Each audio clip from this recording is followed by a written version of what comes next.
As pedras falam da história, o eco das palavras não ouvidas. Se meus discípulos calarem, as pedras falarão. Essa afirmação atravessa os séculos como uma advertência e um consolo. Advertência, porque revela que a verdade não depende da fidelidade humana para permanecer viva. E consolo, porque assegura que, mesmo quando os homens traem o espírito do ensinamento que receberam, algo mais profundo, silencioso e inquebrantável continuará testemunhando. Há um simbolismo histórico e profundo na imagem das pedras que falam. Pedras não possuem voz, não possuem língua, não possuem intenção própria. São matéria aparentemente inerte, testemunhas mudas da história.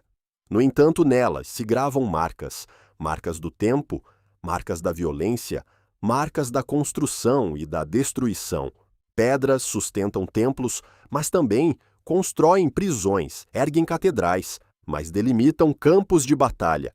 São usadas para edificar altares, mas também para lapidar instrumentos de guerra.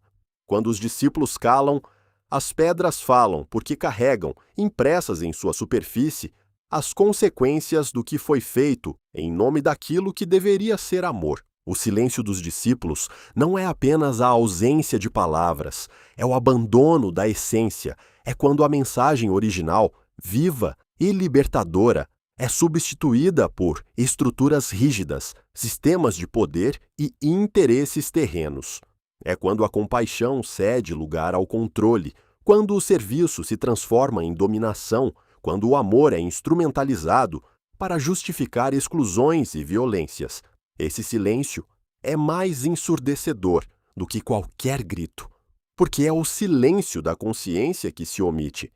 A história humana mostra que, após a passagem de grandes mestres espirituais, seus ensinamentos muitas vezes foram institucionalizados. O que nasceu como chama interior tornou-se código externo. O que era convite à transformação interior converteu-se em norma imposta. O que era liberdade de espírito transformou-se em dogma inflexível. E nesse processo, frequentemente, aqueles que deveriam ser guardiões da essência tornaram-se defensores da forma. É nesse ponto que as pedras começam a falar. Elas falam nas muralhas erguidas para proteger territórios conquistados sob o pretexto da fé. Falam nas ruínas de cidades queimadas em guerras que carregavam o nome do sagrado. Falam nas pedras dos túmulos de homens e mulheres condenados por pensarem diferente, por questionarem interpretações, por ousarem ouvir a própria consciência acima da autoridade institucional. Cada pedra que compôs uma fogueira ou um cadafalso, cada pedra que delimitou um cárcere, cada pedra que sustentou um tribunal inquisidor, tornou-se testemunha da contradição entre a mensagem original e sua aplicação histórica. Quando discípulos posteriores fizeram guerras em nome do Cristo, quando levantaram fogueiras para silenciar vozes divergentes, quando legitimaram abusos sob o selo da ortodoxia, algo essencial foi calado. Não foi apenas uma falha moral, foi uma ruptura simbólica com o espírito da mensagem. Aquele que ensinou o amor ao próximo, o perdão aos inimigos, a não violência interior e exterior, foi invocado para justificar o contrário.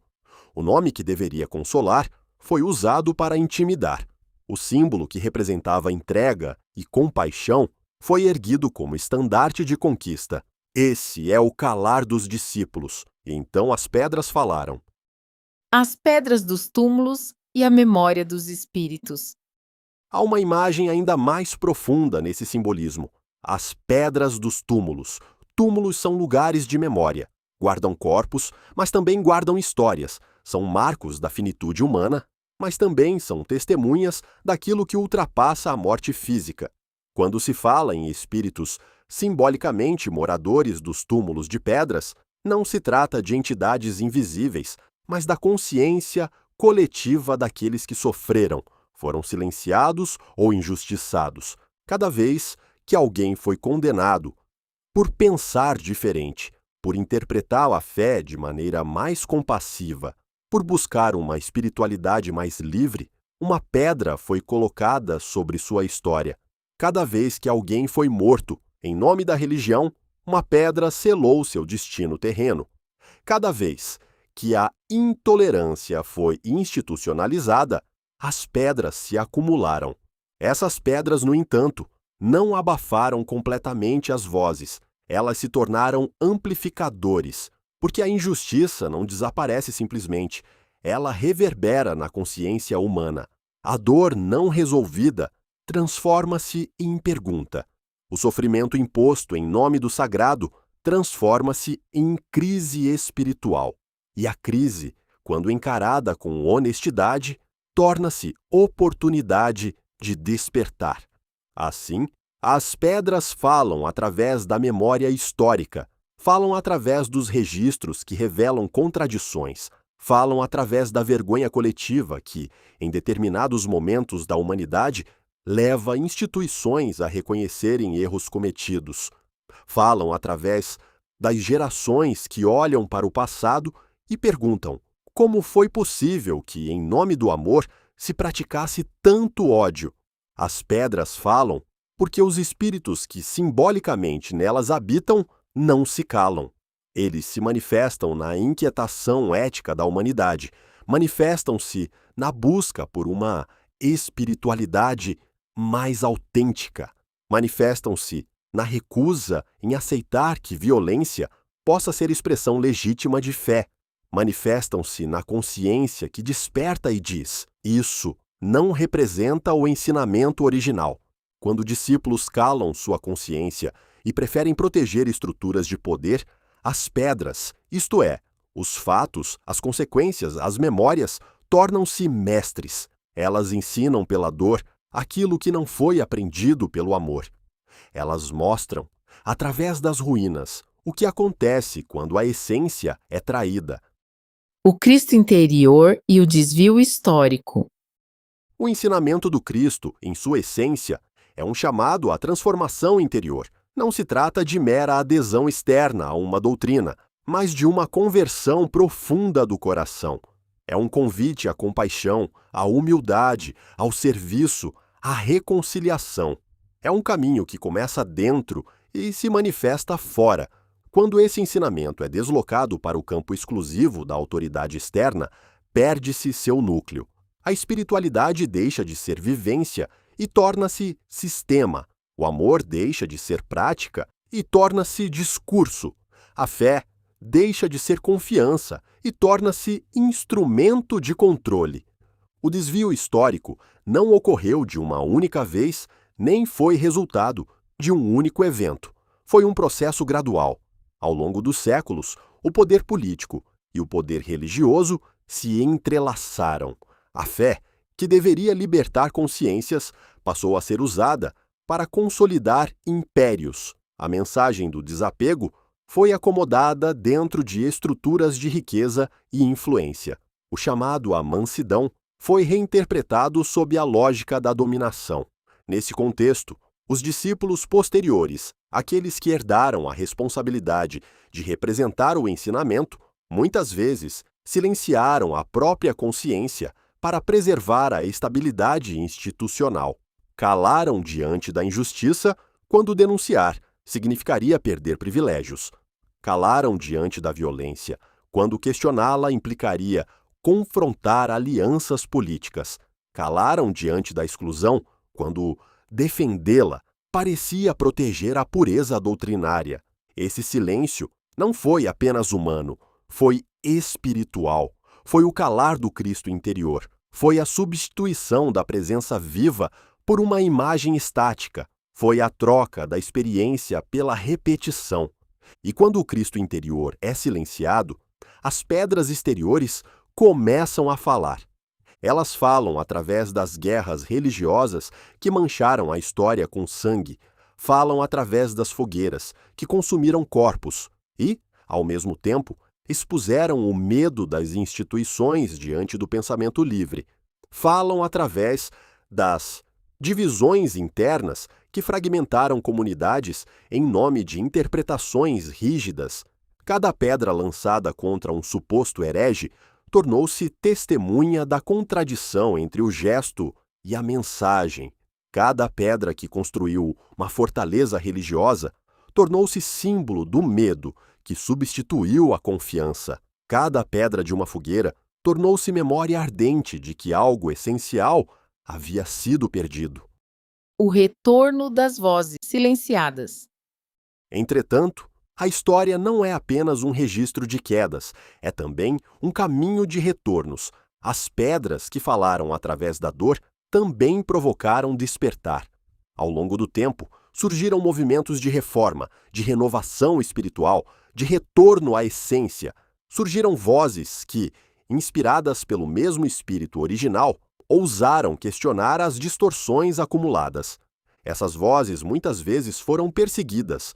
Algumas foram silenciadas fisicamente, outras foram marginalizadas, mas, paradoxalmente, quanto mais se tentava calá-las, mais evidente se tornava a necessidade de ouvi-las. As pedras dos túmulos daqueles que morreram por fidelidade à própria consciência tornaram-se marcos de resistência espiritual. O espírito não pode ser aprisionado indefinidamente. Quando a forma se endurece demais, ela se rompe.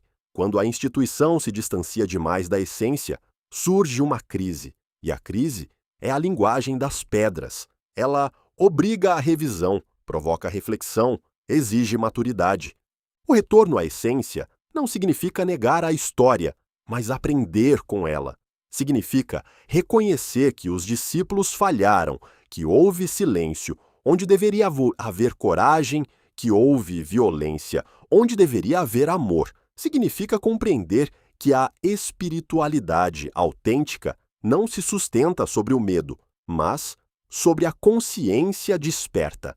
As pedras continuam falando hoje, falam nas pessoas que se afastaram das instituições religiosas por causa das incoerências históricas.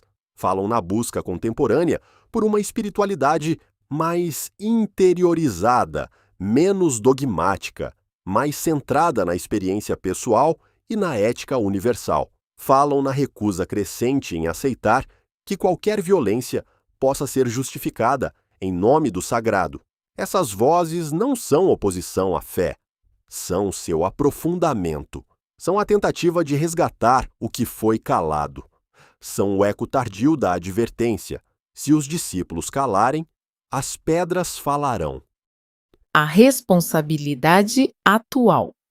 A pergunta que permanece não é apenas histórica, é profundamente atual. Quem são os discípulos hoje e onde ainda estamos calando?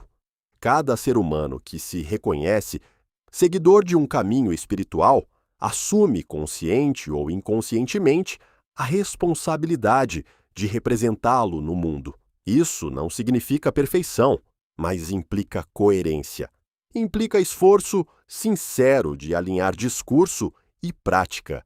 Implica coragem para questionar estruturas quando elas se afastam da essência. O risco de repetir a história permanece sempre presente. Sempre que a identidade religiosa se torna mais importante do que a ética, sempre que a defesa da doutrina se sobrepõe à dignidade humana, sempre que o poder institucional fala mais alto do que a compaixão, o silêncio dos discípulos começa novamente a se formar, e as pedras, mais uma vez, se preparam para falar. Mas é possível interromper esse ciclo. É possível aprender com as pedras antes que elas precisem gritar. É possível ouvir a memória histórica como um chamado à maturidade espiritual. Isso exige humildade coletiva. Exige reconhecimento de que a verdade não é propriedade de nenhum grupo. Exige disposição para revisar interpretações à luz do amor e da justiça. A espiritualidade madura não teme a autocrítica. Pelo contrário, ela a acolhe como instrumento de purificação. Reconhecer erros históricos não enfraquece a fé, fortalece-a, porque a aproxima da verdade. Admitir que discípulos falharam não desonra o mestre, honra-o ao tentar retornar à sua essência. Quando as pedras se tornam altares. Existe, contudo, uma dimensão ainda mais profunda nesse simbolismo. As pedras que falaram através da dor podem se transformar em altares de consciência. As ruínas podem se tornar lugares de aprendizado. Os túmulos podem se tornar espaços de reconciliação com a própria história. Quando reconhecemos que houve guerras em nome do Cristo, somos chamados a praticar a paz com maior radicalidade. Quando reconhecemos que houve fogueiras, somos chamados a defender a liberdade de pensamento com maior firmeza. Quando reconhecemos que houve abusos, somos convocados a construir relações espirituais baseadas na dignidade e no respeito. Assim, as pedras deixam de ser apenas testemunhas da queda e tornam-se fundamentos de uma nova construção. Não se trata de apagar o passado, mas de ressignificá-lo. Não se trata de negar a dor, mas de transformá-la em consciência. Os espíritos simbolicamente moradores dos túmulos de pedras não clamam por vingança, mas por verdade. Eles não exigem condenação eterna, mas responsabilidade presente. Eles falam através da necessidade de que a espiritualidade seja coerente com o amor que proclama. Se os discípulos de hoje escolherem não calar, se escolherem ouvir a própria consciência, se escolherem colocar o amor acima do poder, talvez as pedras possam finalmente descansar. Talvez deixem de falar através da dor e passem a falar apenas como memória integrada. A advertência continua válida, mas pode tornar-se desnecessária, porque quando os discípulos não se calam, quando vivem a essência do ensinamento que receberam, o mundo não precisa aprender pela ruína, aprende pela luz. E então as pedras, que um dia falaram através do sangue e do fogo, poderão testemunhar uma nova etapa da história humana, aquela em que a fé não é instrumento de dominação, mas caminho de transformação, aquela em que o nome do Cristo não é bandeira de guerra, mas fonte de reconciliação, aquela em que os túmulos não guardam vozes silenciadas, mas lembranças que inspiram consciência. No fim, a frase permanece como convite à vigilância interior. Não é ameaça, é responsabilidade. Não é condenação, é chamado. Se calarmos nossa consciência, se trairmos a essência do amor, as consequências falarão por si. Mas se assumirmos a maturidade espiritual que nos é pedida, poderemos ser nós mesmos a voz viva daquilo que um dia ecoou entre pedras antigas. E assim, a história deixa de ser repetição de erros e torna-se caminho de evolução, porque as pedras falaram e, ao ouvi-las, aprendemos. Por favor, valorize o nosso trabalho. Curta, comente, inscreva-se e compartilhe com quem precisa dessa mensagem. Assista nossas playlists, temos um vídeo que pode te apoiar a transformar sua vida. Muito obrigado.